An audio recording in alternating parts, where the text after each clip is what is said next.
Football രാജാവ് പെലെയുടെ മരണത്തിൽ വിറങ്ങലിച്ചിരിക്കുകയാണ് Brazil രാജ്യം. ഏറെ നാളായി ഗുരുതരാവസ്ഥയിലായിരുന്നെങ്കിലും മരണവാർത്ത ഉൾക്കൊള്ളാൻ ബ്രസീലിയൻ ജനതക്കായില്ല.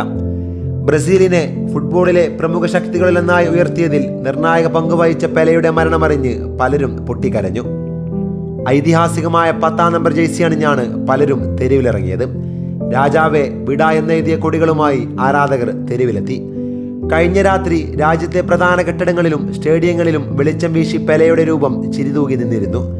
പ്രാദേശിക സമയം വ്യാഴാഴ്ച ഉച്ചയ്ക്ക് ശേഷമാണ് മരണവാർത്ത പുറത്തുവന്നത്. പെലെ ചികിത്സയിലായിരുന്ന സാവോപോളോയിലെ ആൽബർട്ട് ഐൻസ്റ്റീൻ ആശുപത്രിക്ക് മുന്നിൽ വലിയ ബാനർ ഉയർന്നു. അനശ്വരരാജൻ പെലെ എന്നായിരുന്നു ബാനറിൽ എഴുതിയത്. ഈ ദിവസം അതിസങ്കടത്തിന്റെ നിമിഷങ്ങളാണ് സമ്മാനിക്കുന്നതെന്ന് ആശുപത്രിക്ക് മുന്നിലേക്ക് കുതിച്ചെത്തിയ ആരാധകർ പറഞ്ഞു. സങ്കടമേറിയ സമയത്തും സന്തോഷമേകിയ താരമായിരുന്നു പെലെയെന്നാണ് ആരാധകരുടെ അഭിപ്രായം. കരിയറിലെ 1000ാമത്തെ ഗോളടക്കം നേടിയ മാറാക്കാന സ്റ്റേഡിയത്തിൽ ആദരസൂചകമായി രാത്രിയോടെ വെളിച്ചം പരന്നു. മാറാക്കാനയ്ക്ക് ചുറ്റുമുള്ള നഗരങ്ങളെല്ലാം വെളിച്ചത്തിൽ മുങ്ങി. സാവോപോളോയിലെ വ്യാപാര സമുച്ചയത്തിൽ നന്ദി രാജാവ് എന്ന് LED ദീപവിധാനത്തിൽ എഴുതിച്ചിരുന്നു.